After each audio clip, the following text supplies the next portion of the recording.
Hello किसान भाइयों, मैं हूं आपका मछली वाला भैया उन्मेष टहरिया, फिशरीज ग्रेजुएट एंटरप्रेन्योर और आप देख रहे हैं ऑस्कर फिशरीज।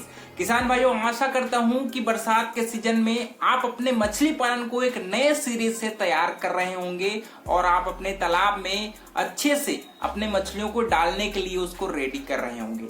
तो इस प्रक्रिया में एक महत्वपूर्ण स्टेप आता है दोस्तों, वो है आपके तालाब में प्राकृतिक भोजन को निर्माण करने की प्रक्रिया। प्राकृतिक भोजन का सीधा सा मतलब होता है आपके तालाब में प्लैंकटन, जिसको हम लोग प्लावक बोलते हैं, उसको उत्पन्न करने की प्रक्रिया बहुत ज्यादा जरूरी होता है, क्योंकि तालाब में मछली छोड़ने से पहले उसके खाने की व्यवस्था करना बहुत ही आवश्यक एक प्रक्रिया है।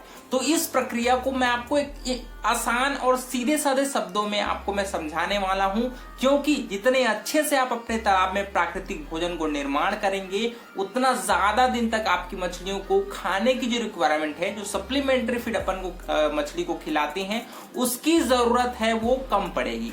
तो सबसे पहला काम आपको ये 5 इंग्रेडिएंट्स, इन 5 वस्तुओं की जरूरत पड़ती है। सबसे पहला हो गया आपका गोबर, दूसरा हो गया आपका ईस्ट का जो पाउडर होता है उसका यूज कर सकते हैं, उसकी जगह आप या तो जो गुड बैक्टीरिया होती है ना उसको भी यूज कर सकते हैं। साथ ही साथ आपको सिंगल सुपर फास्फेट और यूरिया, ये 5 कंपोनेंट्स को आपको अपने तालाब में भोजन बनाने के लिए जरूरत पड़ती है।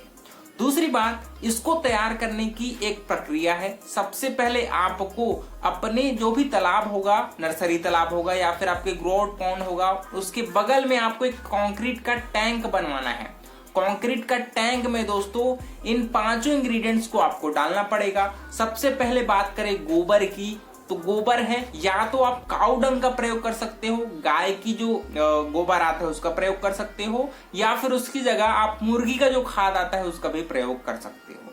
तो इसकी अगर मात्रा की बात करें, अगर आप काऊ डंग मतलब गाय की गोबर का प्रयोग करते हो तो आपको पर एकड़ आपको दोस्तों 800 किलो गोबर का प्रयोग करना है। वहीं पर अगर आप मुर्गी का गोबर का प्रयोग करते हैं तो आपको 600 से 700 किलो के बीच में आपको अपने तालाब में मुर्गी का गोबर का प्रयोग करना है। साथ बात करें अगर आपके सिंगल सुपर फास्फेट की, तो आपको 15 किलो सिंगल सुपर फास्फेट डालना है पर एकड़, 10 किलो यूरिया का प्रयोग करना है। ईस्ट का जो पाउडर आता है दोस्तों वो आपको 250 ग्राम का प्रयोग करना है। साथ ही साथ अगर आप चाहें तो कार्बन सोर्स के रूप में मोलासेस, जिसको हम लोग गुड़ बोलते हैं, जैगरी बोलते हैं, उसको भी आप 5 किलो आप उस गड्ढे में जरूर डालिए, है ना। इन सभी इंग्रेडिएंट्स को डालने के पश्चात आप दोस्तों उसमें आपको पानी का प्रयोग करना है। पानी क्या करता है, पानी उसको स्लरी के रूप में बनाने में मदद करती है।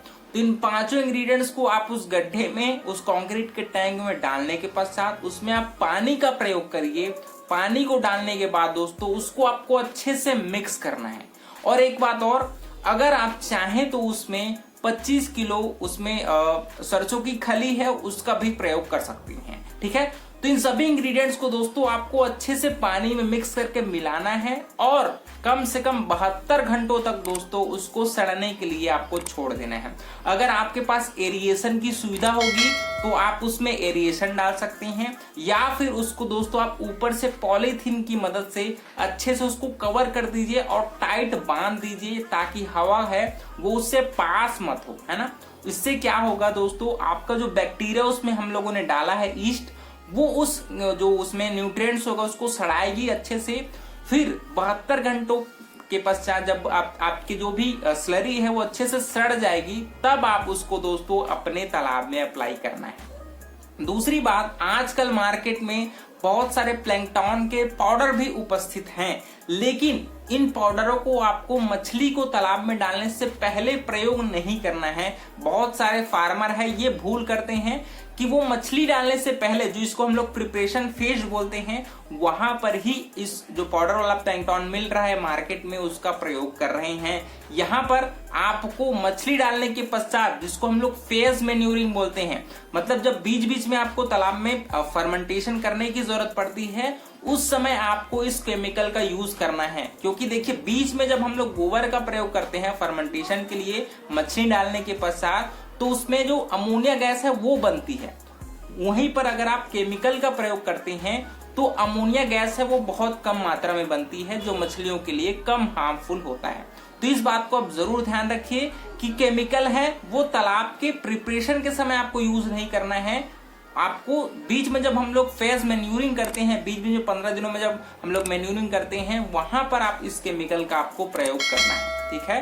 दूसरी बात, जब भी आप मछलियों की बिहेवियर की बात करें, तो अगर आप एमसी मछली का पालन करते हैं तो आपको 20 दिनों में एक बार फर्मेंटेशन करने की जरूरत पड़ती है।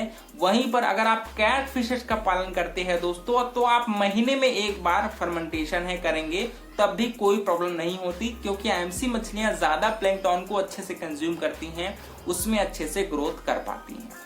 तो किसान भाइयों, ये इंपॉर्टेंट स्टेप्स को आपको जरूर फॉलो करना है। जो मैंने बताया है, चुपचाप आंख मूंद करके जो मैंने प्रक्रिया बताई है उसी के हिसाब से आप करिए। गारंटेड रूप से आपके तालाब में प्राकृतिक भोजन है वो कभी भी बंद नहीं होगा बनना, और बहुत अच्छे से आपकी मछलियां तैयार हो जाएंगी।